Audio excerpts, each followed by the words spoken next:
তাকে নিয়ে সবচেয়ে বেশি কন্টেন্ট করা সেই মানুষটার নাম হচ্ছে মাহমুদুল্লাহ রিয়াদ। মাহমুদুল্লাহ রিয়াদ, যখনই আমি মিরপুরের প্রেস বক্সের এই এলাকার আশপাশে থাকি তখনই তিনি যেন কিছু একটা করে ফেলেন। এটা লাকিলি ওর আনলাকিলি যেভাবে হোক না কেন এই ঘটনাটা ঘটে, এবং আজকেও তার ব্যত্যয় ঘটেনি। একটা ম্যাচ হয়েছে, সেই ম্যাচে 11টা বলের খেলা কম হয়েছে, মানে ওভারঅল টোটাল ম্যাচটা হয়েছে 38 ওভার 1 বলের।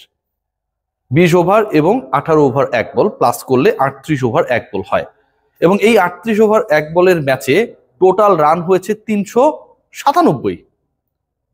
যেই পার্টিকুলার দল আসলে এই বড় রান হবে, চেজ হবে, সেটার প্ল্যাটফর্মটা তৈরি করেছিল, তারা করেছে 197। তারা টার্গেট দিয়েছে 198 রানের।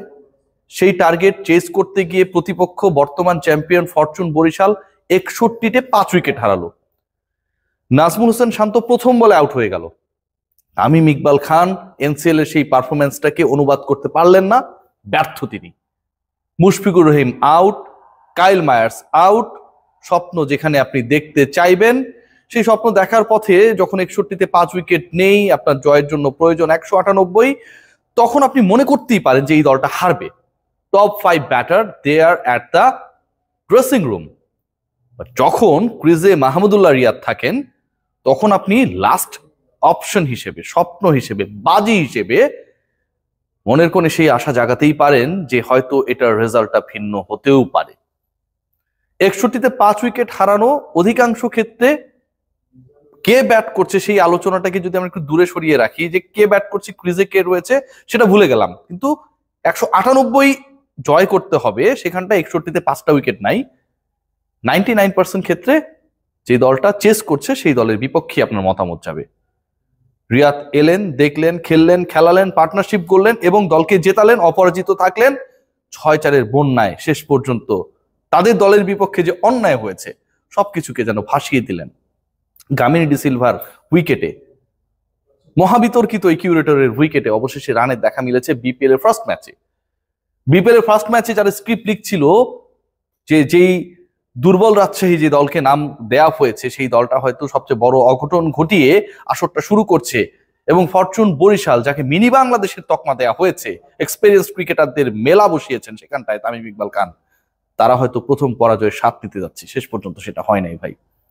61-তে 5 উইকেট পড়ার পর 51 রানের পার্টনারশিপ উইথ শাহিন শাহ আফ্রিদি, 17 বলে 27 রানের ক্যামিও। মাহমুদুল্লাহ রিয়াদ তার মতো তখনও চলছিলেন। এরপরে ফাহিম আশরাফের সাথে অসাধারণ এক পার্টনারশিপ। আমি যদি 3 জন ব্যাটারের, শাহিন শাহ আফ্রিদি, ফাহিম আশরাফ এবং মাহমুদুল্লাহ রিয়াদ, এই 3 জনের যদি স্ট্রাইক রেট বলি, রিয়াদ তো 215 স্ট্রাইক রেটে ব্যাট করলেন, 26 বলে 56 রানে অপরাজিত, 5টা 4, 4টা ছক্কা। শাহিন শাহ আফ্রিদি 3টা 6 মেরেছেন, লাগাতার 6 মেরেছেন, একটা 4 মেরেছেন, স্ট্রাইক রেট 158+। আর ফাহিম আশরাফ 21 বলে 54, যে উইনিং শটটা তিনি মেরেছেন, যে ছক্কাটা মেরেছেন, 48 থেকে 54 পৌঁছে গেছেন। 20 বলে 48 থেকে 21 বলে 54 হয়েছে, অপরাজিত থেকেছেন, হাফ সেঞ্চুরি করেছেন, দলকে জিতিয়েছেন। Strike rate 257। হয়তো আপেক্ষিক দৃষ্টিতে মনে হতে পারে যে ফাহিম আশরাফ যে ইনিংসটা খেললেন, যেভাবে বল করেছেন, একটা উইকেট পেয়েছেন, অনেকের দৃষ্টিতে যে আসলে তিনি কেন ম্যান অফ দ্য ম্যাচ না। End of the day anchoring role play করতে আমরা অনেককেই আমরা দেখি, কিন্তু অ্যাগ্রেসিভ অ্যাঙ্করিং রোল কজন প্লে করতে পারে, আজকে আলোচনাটা সেখানটায়। আপনি খেয়াল করে দেখুন, যখন আমি সেই স্বপ্নটা দেখাই বাদ দিয়ে দিয়েছিলাম অধিকাংশ ক্ষেত্রে যে ফরচুন বরিশাল হয়তো এই ম্যাচটা হারছে, তারপরও আমরা কনফিডেন্ট হয়েছিলাম কেন? কস মাহমুদুল্লাহ রিয়াজ তখন পর্যন্ত উইকেটে ছিলেন।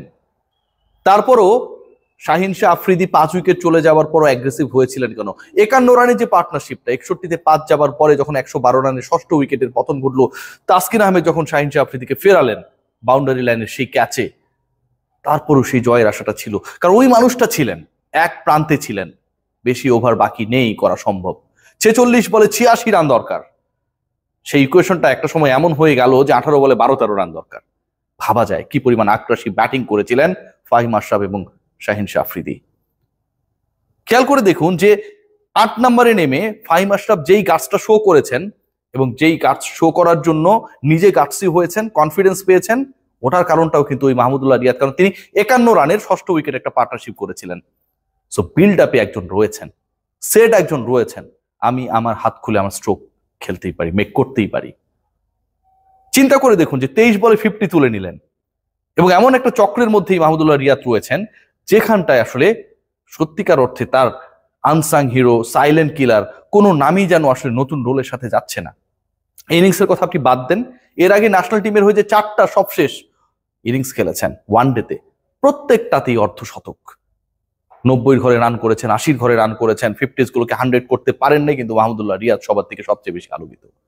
বিপিএল শুরু করলেন অপরাজিত হাফ সেঞ্চুরি দিয়ে, বিপিএল শুরু করলেন 5-4 মেরে, 4টা 6 মেরে, 2টা অনবদ্য পার্টনারশিপ করে, ষষ্ঠ উইকেটে 51, সপ্তম উইকেটে 88, 11 বল বাকি থাকতে 61-তে 5 উইকেট হারানো একটা দল জয় ছিনিয়ে নেয়। আসরে প্রথম 200 রান করে ফরচুন বরিশাল, যেখানটায় একটা সময় মনেই হচ্ছিল যে ফরচুন বরিশাল আনফরচুনেট টিম। কি অসাধারণ একটা স্টার্ট ব্যাটিং এ পেয়েছিল প্রতিপক্ষ রাজশাহী। ইয়াসির আলী চৌধুরী বাতিলের খাতায় চলে যাওয়া এক ক্রিকেটার যাকে মনে করা হতো, সেই তিনি 200 স্ট্রাইক রেটে অপরাজিত 94 রানের ইনিংস খেললেন 47 বলে। এনামুল হক বিজয় 51 বলে 65, 140 রানের যে পার্টনারশিপ, সেটা যেন পুরো ভিতটা নড়বড়ে করে দিল বরিশালের। তাদের বোলিং ডিপার্টমেন্টে যে সমস্যা রয়েছে, এবং প্রত্যেকটা বিপিএলেই, লাস্ট বিপিএল কে যদি আমি কাউন্ট করি, ইনক্লুড করি, বরিশালের বোলিং ডিপার্টমেন্টটা যে একটা বড় সমস্যার নাম, সেটা যেন আবারও প্রমাণিত হয়ে গেল। এবং সেই প্রমাণিত সত্য মেনে যখন বরিশাল হারের পথে, Mayers out, Mushfiq out, Tamim out, Shanto out, 5 জন ব্যাটার যখন প্যাভিলিয়নে, ঠিক তখন পুরো চিত্রনাট্য বদলে গেল ওই একজন মাহমুদুল্লাহ রিয়াদের কল্যাণে। আমার কাছে মনে হয় যে এখন অনেকে নতুন করে দাবি তুলতে পারে যে মাহমুদুল্লাহ রিয়াদকে আবার টি-20তে ব্যাক করানো হোক। নো, রিয়াদ অনেক প্রেশার নিয়েছে, এখন একটু এনজয় করুক, তার মতো করে খেলুক, তার মতো করে জেতাক, নতুনরা শিখুক। আর প্রশ্নের জায়গাও রয়েছে, আপনি যদি খেয়াল করে দেখেন যে বাংলাদেশের যে ক্রিকেটারদেরকে আমরা ইয়াং বলি, ট্যালেন্টেড বলি, বছরের পর বছর ধরে, ওই যে বললাম যে 4টা সবশেষ ওয়ানডে ইনিংসে মাহমুদুল্লাহ রিয়াদের 50 রয়েছে, তার মানে দায়িত্বটা এখনো তারাই পালন করছে যাদের বয়স 40 ছুঁই ছুঁই। ভাবা যায়? সেই জায়গায় আমাদের লিটন শান্তদের আসলে শেখার রয়েছে। নিবেদন, একাগ্রতা, চেষ্টা, অন্যায়, সবকিছুর একটা ব্লেন্ডিং যেন মাহমুদুল্লাহ রিয়াদ, অন্যায় তার বিরুদ্ধে হয়েছে, তিনি করেন নাই। এবং সেই ব্লেন্ডিংটা যখন 22 গজে এভাবে দারুণভাবে প্রস্ফুটিত হয়, এর থেকে বিউটিফুল কি হতে পারে? এমন একটা 6 মারলেন, সেই বলটা যে বাইকগুলো রাখা হয়েছে, স্কুটিগুলো রাখা হয়েছিল, অল্পের জন্য সেখানটায় আঘাত আনেনি। Most beautiful shot, cover drive করেছেন, কি অসাধারণ 4 মেরেছেন, এবং শেষ পর্যন্ত টেল এন্ডারদের নিয়ে যে ম্যাচ জেতানো যায় সেটা প্রুভ করেছেন। ফরচুন বরিশাল ফাইনালি আনফরচুনেট হয়নি, they are quite fortunate cause they have Mahmudullah Riyad, the most fortunate person who can change the climate, the environment of a match instantly, whatever the format is, T20s, one-days, anything. সবাই ভালো থাকবেন। রিয়াদ ভাই, take great care, অসাধারণ innings, and you deserve the man of the match trophy.